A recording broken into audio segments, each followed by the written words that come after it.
So this is our Zelda Mailbag as a tribute for the Curiosity Shop on Zelda Dungeon, because it was always one of my favorites. I always called this section of the podcast the Curiosity Shop, and then it started out. It started out as like just a way to like tribute, show my love for the old podcast, because like we talked about earlier, not podcast mailbag, I mentioned this earlier in the podcast, whenever like there was Zelda Dungeons mailbag, and then like Zelda Informer, Zelda Universe, other websites had their own versions of the Zelda mailbag, but none of them were like as like up to the standard. Good, no, so not as good as it, man. Like, I thought they did an okay job. I'm an egotistical person. I will fully acknowledge this. Everybody, but I don't think everyone else's others mailbags were bad. No, like, I don't think they were bad. Zelda Universe had she works for Cody, right? Yeah, that's Cody Davis. But they had Alana Pierce, who now works for IGN. She hosted their Zelda mailbag, and I think Zelda Informer did their own mailbag at one point, and they called it the Curiosity Shop as well. Did they? Yeah, there's been some people that have done the same name too. Yeah. Oh, okay. Well, it's a good name. It's basically. I didn't come up with the name. There was a staff member on Zelda Dungeon. He's been on the marathon a number of times, I believe, mostly. He's the one who came up with it, but it's so perfect. There's no better name. It's good. Yeah, it's amazing. Yeah. So like, whenever we started our mailbag on the podcast, I was trying to come up with like a name for the news segment, a name for the interview segment, a name for the mailbag, and I was like, well, we're doing the mailbag because I was such a fan of the mailbag from Zelda Dungeon, so I'll call it the Curiosity Shop. And until a fan suggests a better name, but then people were like, no one does the Curiosity Shop anymore, and it's like, objectively the best Zelda mailbag name. So. It's like you can't really think of anything like trying to use clever puns or like tie-ins with the series. So you can maybe do like there's got to be something out there. Yeah, like the Postman from Majora's Mask, Twilight Princess. You could do something with him, maybe. Yeah, that's what I was thinking. Like tying it together with like the Postman or whatever, because Wind Waker, Twilight Princess, and he was annoying in Twilight Princess. But like, it's like you'd be like set trying to get to a destination, and then like as soon as you step out into Hyrule Field, he's like, "Hey," and you're like, "No, just wait like 10 minutes." Like, but anyways, people watching on the live stream, people watching on YouTube, comment below. Let us know what name suggestions you have for the mailbag, because Zelda Dungeon Axel the Beast has returned to claim their mailbag. So we have a few questions here. Just as I said earlier at the beginning of the podcast, if you want your question to take priority, then head over to patreon.com/GameOverJesse, where you can get a lot of other cool rewards, as well as having your questions guaranteed to be answered. So our first question here, do you guys have the lists up? Wow, I misplaced mine. Nope, I was in the chat. All right. Oh, no, wait, yeah, okay. All right, so we'll take our first question here. I got it. Yeah, would you like to see that one? With Mario? Yeah, that's the question. I got it. I'm up. Yep. All right, so we'll start with the one here on the bottom from Andrew Cullen. What is your favorite and least favorite side character in the series, and why do you dislike them? Starting with you, Axel. Okay, we're going. I'm one of those people that doesn't spend a lot of time thinking about the number one. So unless it's like a stupendously, obviously superior example, I usually can't answer that. I'll say this: Zelda Dungeon's doing like a character popularity thing right now. I forget what it's called. It's like the like Cave of Trials, I think. Something like that. And they put up they put up Skull Kid versus Mifa, and my first reaction is, "Why are you doing this to me?" Yeah, right. Trying to pick. Skull Kid is just, I mean, especially because they show him with the Majora's Mask on. It's not just a Skull Kid, it's that specific Skull Kid, at least that's what it looks like to me. I'm a huge fan of Majora's Mask. I thought the Skull Kid was a like a great villain, great sympathetic character, but also like a great scary character under the influence of the mask. Really, just really scary, very cool. And then Mipha is just. Next question. All right, what are your thoughts on that? What's your favorite and least favorite, Matt? So yeah, just like Axel, it's so hard for me to pick a favorite, and if I say one, I know as soon as I do, I'm gonna start saying other people. So I'm just gonna name it just a few characters that I just love from the series. Yeah. Obviously, all the links, specifically the link from Skyward Sword. I love how animated he was. In the recent game, Breath of the Wild, I really loved. People don't like him, but I liked Rivali. I liked Rivali a lot. I thought There's a member in the Discord chat because in a video with Daniel and I, with the usual co-host, we were talking about. We had a question where, "What's your favorite champion?" And we were talking about it, and I was like, "Who likes Rivali?" Because I'm pretty sure I saw that one. He's just an asshole. Because he's a jerk, right? Exactly, and that's why I did not like him at first. Okay, just like you're supposed to. Nintendo, I think they did his character really well. And then later, if you play the Champions Ballad, you find it's actually spoilers. Well, yeah, okay, it's spoilers. If you play the Champions Ballad, I won't say anything, but you find out that like he's not as much as a jerk as you thought he was. Because of this, this cutscene. And when I saw him in that cutscene, I was like, okay, like I understood his character so much more, like the weight on his shoulders. Like sorry. What were we saying, Axel? Go ahead. Oh, I have a big history. This isn't strictly Zelda related, but just I can relate to what you're saying, Matt. I have a big history of some of my favorite characters being cowards. Okay. So like, if you ever seen One Piece, Usopp is my favorite character. And he's basically a liar and a coward, and he's like the only member of the main character team who like can't really fight at all. He just weasels out of situations. I can definitely relate because there's some of the best characters, the ones you're meant to hate or you're meant to like. Yeah. Wait a minute. Tingle, I've always been a big fan of, and I think he's definitely that character you're just supposed to. He had 3 of his own games. I know. Yeah. What the hell? He's grown on me, I'll say that. He has an island named after him in Breath of the Wild. Zant in the beginning of Twilight Princess, I thought he's one of my favorite characters. That guy was terrifying. Whenever he showed up or I heard or anything about him, I was like, oh man, that's the boss guy, Zant. Like, I thought he was really well done until, he went crazy, and then that was a whole other thing. It's okay. It's like I didn't hate it. It was just such a 180 from his dark, somber personality. So I do like Mipha. A little when he kills Ganon though. Huh? Yeah. At the end of Twilight Princess, when he confront he goes back to the dark, right? Yeah, they did that. Oh man, that gave me a chill, dude. Yeah. People say that Wind Waker has the most violent death for Ganon. No. Yeah, no, it's probably Twilight, man. Anyway, sorry, Jesse. I was just reading the chat. I was going to say that, like, Mipha, I do really like her. She's probably my favorite. I think Daruk would be really cool. Like, Axel and I was talking about this yesterday or the day before, whenever they put up that, like, who do you like more, Skull Kid or Mipha? And I was like, well, I like both of them almost equally, but what I chose to decide was, okay, who would I want to hang out with more? And it's like, if you hang out with the Skull Kid, you're going to get annoyed in like 10 minutes. But unless you were in on the jokes with him, then it probably could be fun. You hang out with Mipha. You just run around with a little imp trying to terrorize everyone. But with hanging out with Mipha would be more interesting. I'm sure hanging out is the word I would choose. Okay. Yeah, she could make it in Zora armor. Yeah, so the least favorite, since everyone's picking Mipha or someone else, I would say Saria from Ocarina of Time seemed really nice and passionate, so she was really cool. Least favorite, I would have to say, like, if we pick any character, like, is his name Mido?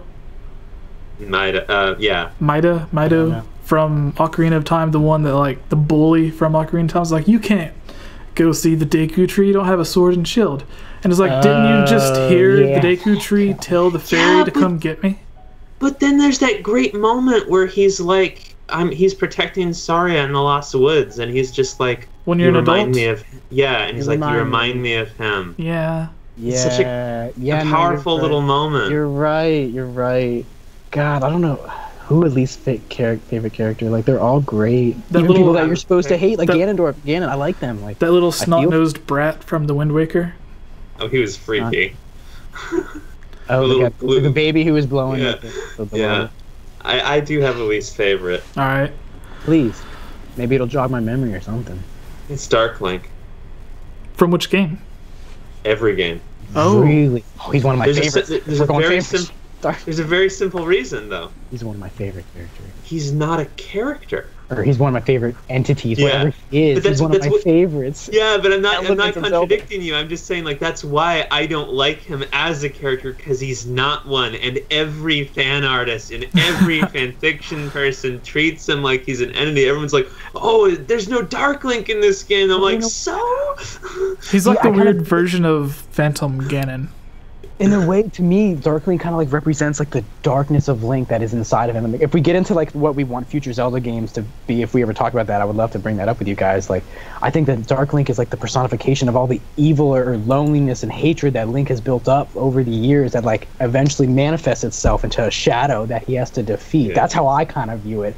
Well, Like it's like a psychology thing. Like, he has all this darkness. Imagine going through, like, we play these games, we have fun slicing things. Like, imagine if you were Link, going into these dungeons, going into these temples alone all the time. You're like, with no friends, no family. Like, that would weigh on you generation after generation in your bloodline, you know? Yeah. So that's how I view Dark Link as. I will say this. I did have a Zelda... I used to do Zelda fan game concepts. I never made one, but that was how I first was introduced to Zelda Dungeon. I was trying to research stuff. I had this one idea. So the game starts, it's very typical. Zelda gets kidnapped by Ganon, blah, blah, blah. Ganon goes to his tower. You got to get all these special artifacts to defeat Ganon. And from the start of the game, your shadow comes alive, and his name is Nil. Nil? No, like Yeah. nihilism, like nothing, yeah. Like empty. No. No? We haven't gotten to this yet. You go through the whole game, and he's basically just a smartass. He's a smartass partner. He's being a jerk to you all the time, but he's your partner character. At the end of the game, you get to Ganon's tower, and Ganon is dead. Cool twist. You know who the villain is? Nil? No. Link backwards. It's Dark Link. Cool. It's Knil. So that, Oh. I did that. Even I Cool. couldn't get away from the using Oh, Dark I Link. get it. Nil. Okay. Yeah. That's cool. Yeah. Yeah, man. Yeah, so there's cool aspects to that character too, but that's what bugs me is everyone always seems to play him up more than he is. He's usually like a trial or Yes. like a monster, and I Yep. think he's more powerful that way. Because like in Zelda 2, he was introduced. He was like the final trial before you could Right, like get the after you Triforce. Yeah, that's what I heard. Like, he just popped out of you. Yeah, you defeat what seems like the final boss, and then I think there's like the screen just turns white and Dark Link appears. That's crazy. And presumably you're purging your evil, so you're worthy of the Triforce. Oh, cool. I hope that's what Presumably. happens in the next one. Like, I hope they do something with it in the next 3D Zelda, because they didn't even touch it. They only gave you the Dark Link tunic, whatever. And that I didn't like. Talk about, like, not having a character. I did not like that they just gave me the tunic and he wasn't even in the game at all. I was like, come on. Yeah, one thing I always liked about Ocarina of Time, and this is where I do like Dark Link, is I felt like the Water Temple, because there's a whole experience there. The Water Temple was thematically themed off reflection. You know, you go in and there's water on the reflecting on the ceiling and stuff. Oh, yeah. And you go to this room where, because it's very subtle. It's not your shadow that disappears when you go across the water. Right. Yeah, your reflection goes away, and that's why he mirrors your moves. I really like how they built that up. And I feel like that's lost when people put him into the new games. Like when they put him into as like a secret boss in Spirit Tracks, it's like, okay, it's just a Dark Link. I don't care. But I never knew that. I never played Spirit Tracks. he's Cool. like the secret boss if you do the gauntlet dungeon thing, like a special gauntlet where you fight all the bosses again and you fight all the enemies. Oh, okay. He's like so the it's not last part one. of the main. It's not the main No, game. it's like an extra. Got it. Or like, just things like that. They just do these like really basic ways of putting him in. They don't do anything really cool. But he was really cool in Ocarina of Time. It was a really cool idea. Your reflection comes alive and attacks you. And that's what I hold on to when I speak about Dark Link. I'm always thinking about that room, that lonely room with that one tree. Why is there a tree in the middle? There's no walls to the room. It's like the Matrix room. Do you got some speculation about that, Axel? Psychology things about that. So I have a long head, like I have a long history with water, I have a huge I phobia. love the water temple. I'm claustrophobic, but it weirdly manifests with water because it's the misconception. Claustrophobia is not strictly about enclosed spaces; it's about inescapable spaces. Yeah. And my mind goes there when I think about the water. So I was able to kind of deal with the water temple because again, it's not about enclosed spaces per se; it's a space I can't get out of. When I went to that room, it was just an expanse where I couldn't even see into the distance, and I didn't know how deep the water was. I was literally, and I'm not even kidding, I was scared to step on the water because I thought I would have to swim. I was as soon as I like stepped on it, I was like, oh, it's floor. I'm like, oh, thank God, yeah. So, and then conversely, I have a weird attraction to fish girls, which is getting really hard, and I'm not sure how much I'm going to be handle Breath of the Wild at this point. Oh wow. Well, so then water's you'll the whole thing for You'll me. like her then. You'll like her. We don't have to talk about it anymore. All right. That was actually very interesting to get all of that backstory on you and the Dark Link. Yeah. So I do a video about Dark Link at some point. To close that, did you guys like the Water Temple? Yes or no? I love it. I'm a huge fan of the Water Temple. I've never really related to the idea that it's like the worst end in Ocarina of Time at all. Me neither. It's very challenging. It's probably my favorite. If we're my talking about the dungeons. My theory on the Water Temple is people like it's a lot of people don't really hate it or think it's actually that difficult. They just it's popular to like talk about the meme or whatever.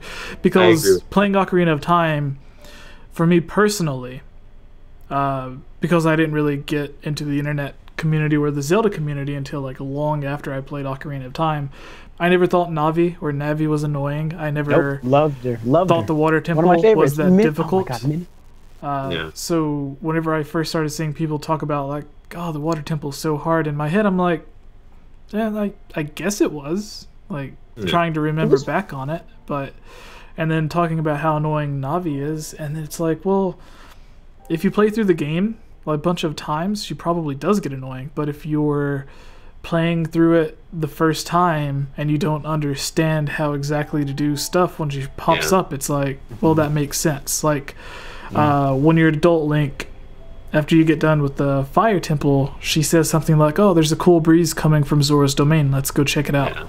And for someone who doesn't know what to do, that's a good hint.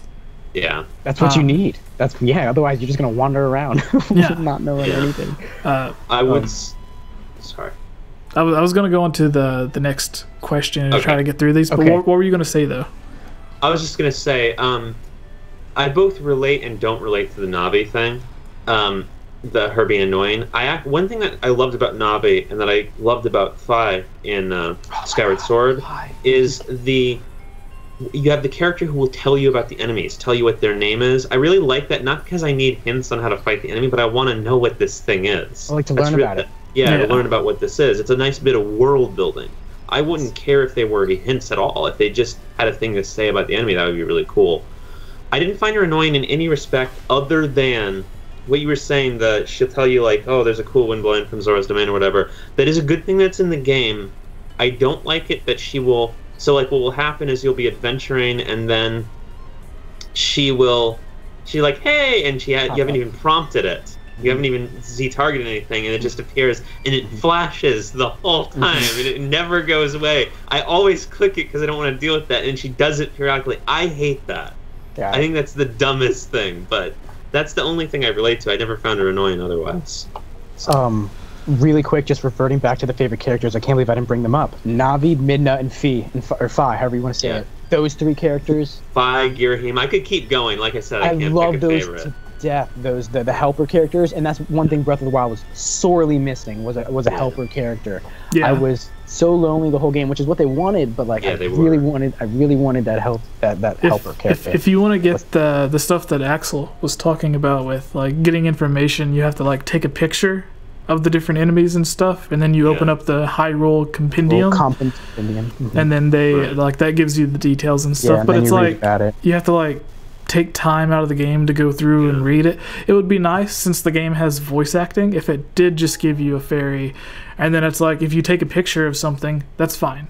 Like let it still take you a picture, but then the voice like narrates it to you, or have whoever did the voice for Princess Zelda, have her, since she speaks through it, have her tell you, like, read out the description. That way you don't have to pause the game and read through a bunch of stuff. But maybe you can put in a little Easter egg where she's like, Link, I'm holding Calamity Ganon at bay. Why are you taking photos of butterflies? Yeah, like there are 900 Koroks around the world. Are you going to take a picture of every single one? Oh yeah, Fi's still in the Master Sword. And she has to be. Spoilers. Shush. Sorry. Well, not spoilers, because that's just, she's sleeping. She's in the Master Sword and Skyward Sword, and we know it's after, so technically she's in every game. She's in every single game. Yeah. No spoilers. Alright, so let me find it here. Our next question comes from... God, where is it? You want me to read it? I have it here if you want me to read it. No, there was a specific question I was going to get to, but it doesn't seem to be here for some reason. All right, yeah, go ahead and read the next question while I look this up, because it comes from a Patreon member, so I gotta go find it. This is on the thing. The first one was from... Do I say their name too? Yeah. Okay, yeah. So Andrew Collin was the first one. We talked about the characters. Now this is Ether 101 Prime.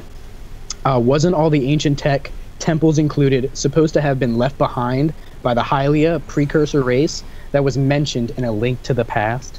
I personally can't comment. I didn't play that game, so I'll give this to you guys. This is the one that you were asking about, because we actually talked about this the other day. We were confused about like what exactly he meant, because the question itself don't make too much sense. But you elaborate on that while I look for this question, Axel. So this was definitely back before they had their terminology nailed down. Like, this is important to remember. The backstory that they go over the creation of Hyrule in Ocarina of Time was actually, that wasn't the game that introduced it. It definitely introduced some of the details, like Din with her strong and flaming arms shaped the land and whatnot. That's cool, yeah. But a lot of the basic stuff, particularly the stuff about the Triforce, I believe, was mentioned actually in some of the written, not necessarily in-game backstory, but some of the in-game backstory from A Link to the Past. They never call them the goddesses, though. They just call them the gods. So they don't have the terminology nailed down. So this was back when Lake Hylia was a new thing. Was there? I don't think there was a proper Lake. Well, there was probably a Lake Hylia in the first one. I remember there was a lake. I don't remember. They never called it that in game though. So for many players, the first time they hear things like Lake Hylia are in maybe Zelda 2, but especially A Link to the Past. And this is when they're first introducing some of these terms. So like, what the actually first one did have Lake Hylia. Okay, it is called that? Okay, all right. Or maybe it could have been called that, and like they remade the game or ported it for the Game Boy Advance, so they could have changed the name.